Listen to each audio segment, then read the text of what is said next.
Sebelumnya minta maaf Ibu, soalnya saya di sini video dengan kondisi padi yang sudah dipanen. Soalnya di sini rada susah mencari padi yang masih padi yang masih belum dipanen. Nah, di sini saya akan menjelaskan kenapa kelompok kita memilih padi sebagai bahan untuk observasi.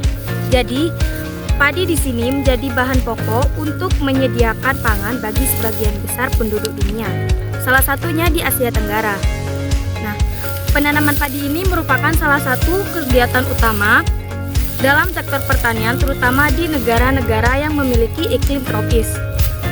Contohnya seperti negara Indonesia. Jadi, padi atau Oryza sativa dalam bahasa Indonesia bisa ditanam di lahan sawah atau lahan kering. Untuk proses budidaya padi akan dijelaskan oleh video selanjutnya. Selanjutnya, saya akan menjelaskan tentang usaha tani, proses budidaya hingga panen. Tentunya dalam proses budidaya hingga panen melalui banyak tahapan-tahapan. Tahap yang pertama adalah proses pemilihan benih. Nah, di dalam proses pemilihan benih ini, petani memilih benih yang berkualitas. Di sini, petani yang kami wawancarai memilih benih sembada. Benih ini kemudian direndam selama 24 jam. Setelah direndam, berikutnya benih padi yang dipilih diperam selama 1 hingga 2 hari. Benih tersebut kemudian disemai di bedeng persemaian yang sudah dipersiapkan. Persemaian ini biasanya dilakukan di lahan terpisah sebelum dipindahkan ke lahan utama. Nah, persemaian ini juga membutuhkan waktu sekitar 20 hari.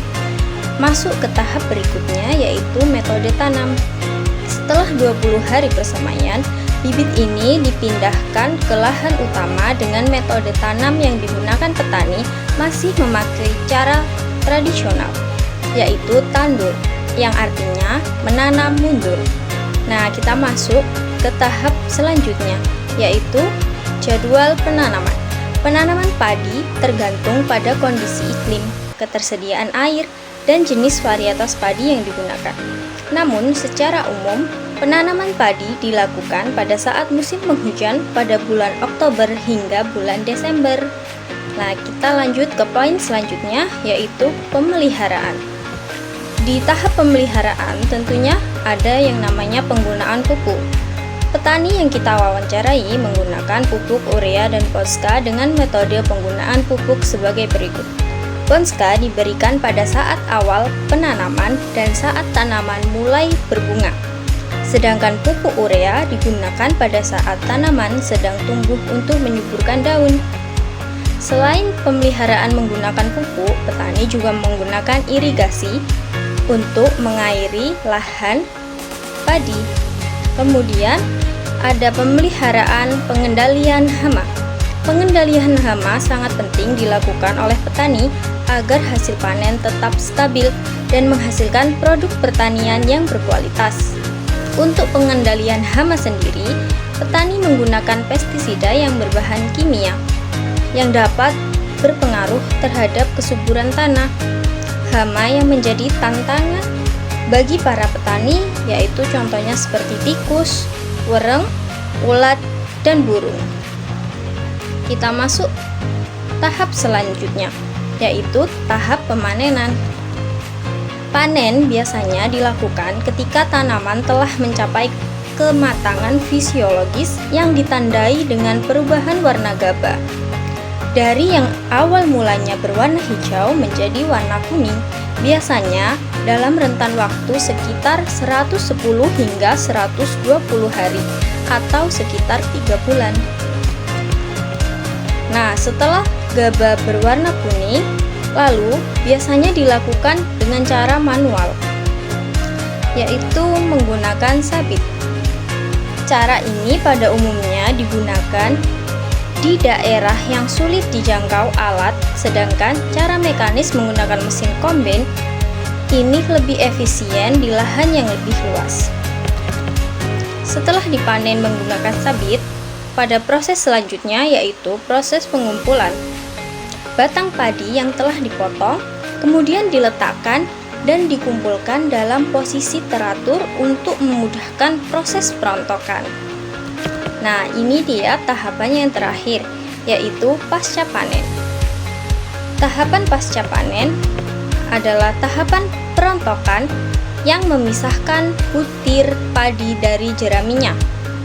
Nah, jika sudah dipisahkan antara butir padi dengan jeraminya, lalu dilakukan proses pembersihan. Proses pembersihan ini biasanya dilakukan dengan cara diayak atau menggunakan blower. Setelah proses pembersihan ini, selanjutnya ada proses pengeringan. Pengeringan biasanya dilakukan dengan cara alami langsung di bawah sinar matahari yang bertujuan untuk menurunkan kadar air pada padi. Biasanya pengeringan membutuhkan waktu selama 3 hingga 7 hari tergantung jumlah gabah dan penyinaran matahari. Tahapan yang selanjutnya adalah tahap penggilingan. Setelah padi sudah kering, lalu masuk ke proses penggilingan. Biasanya proses ini menggunakan mesin penggiling padi yang bertujuan untuk memisahkan sekam kulit luar dan dedak lapisan kulit dalam.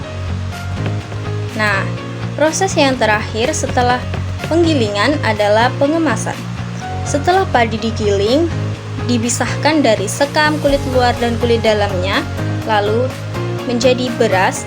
Selanjutnya beras ini dikemas untuk dijual dan untuk disimpan. Nah, sekian pemaparan dari saya, kemudian dilanjutkan oleh teman saya. Baik, untuk lebih jelasnya lagi, saya akan menjelaskan tentang prospek tentang komoditas padi tersebut. Bagaimana sih prospek kedepannya tentang tentang komoditas padi di Indonesia ini? Itu prospek pasar komoditas tanaman padi saat ini masih terlihat cerah, masih terlihat baik, terutama untuk beras yang memiliki potensi ekspor ke pasar global. Selain itu, padi juga memiliki prospek yang baik dikarenakan padi merupakan bahan pokok utama masyarakat Indonesia dan pemasok pangan nasional. Juga padi di sini merupakan mata pencaharian bagi jutaan atau lebih lah warga desa, termasuk di desa-desa di masyarakat Indonesia sendiri, karena mayoritas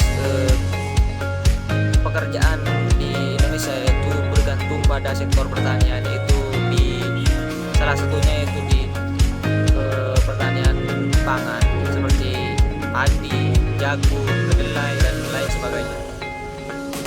Dan juga untuk prospek pasar di sini, beras lokal juga dapat menjadi produk unggulan desa yang diminati oleh pasar lokal dan nasional.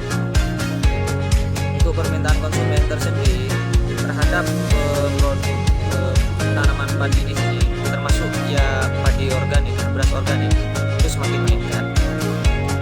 Nah, apa saja sih upaya pemerintah untuk meningkatkan produktivitas atau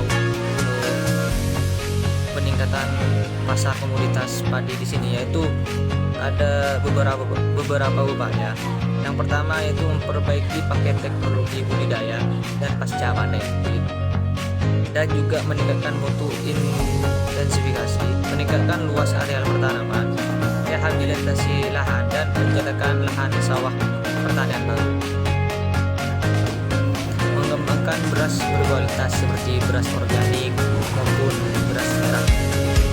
Dan di sini pemerintah juga mengambil peran penting dalam mengembangkan komoditas tanaman padi, yaitu dengan bekerja sama dengan berbagai mitra-mitra distribusi padi untuk lebih meningkatkan penghasilan bagi para petani. Pemerintah dapat menjadikan atau mengembangkan sarana agrowisata berbasis pertanian padi.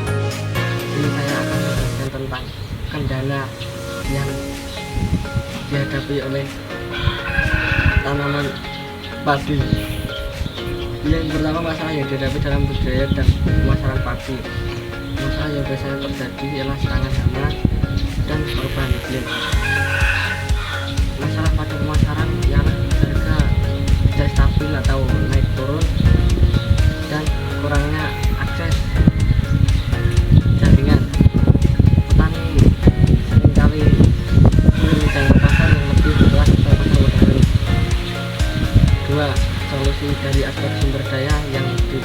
untuk mengatasi kendala. Kendala yang pertama, akses ke pupuk berkualitas dan bisnis yang berkualitas.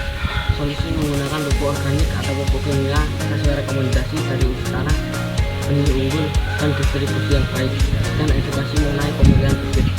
Juga dari aspek kelembagaan pemerintah dalam mendukung petani seperti akses informasi, pelatihan, dan dukungan.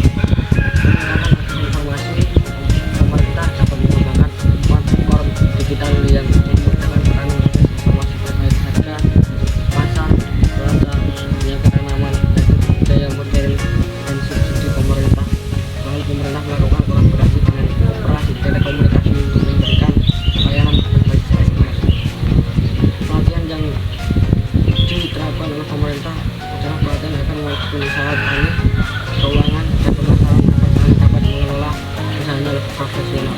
Dukungan yang diterapkan oleh pemerintah untuk petani, pemerintah dapat membantu petani dengan menyediakan akses lebih mudah ke pembiayaan, dan pemerintah membuatkan kartu tani. Kemungkinan petani mendapatkan akses langsung ke subsidi pupuk dan lembaga usaha. Jadi kesimpulannya adalah bahwa setiap tahapan-tahapan dari mulai persiapan lahan sampai dengan panen memiliki dampak signifikan dalam produktivitas padi dan keberlanjutan produksi padi.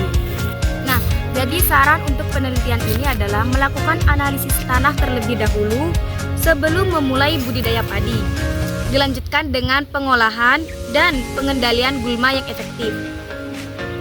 Nah, pilih varietas unggul dan terapkan metode tanam serta pemeliharaan yang tepat, termasuk irigasi dan pemupukan. Selama panen, perhatikan waktu dan metode yang efisien, dan setelah panen, lakukan pengeringan serta penyimpanan yang baik.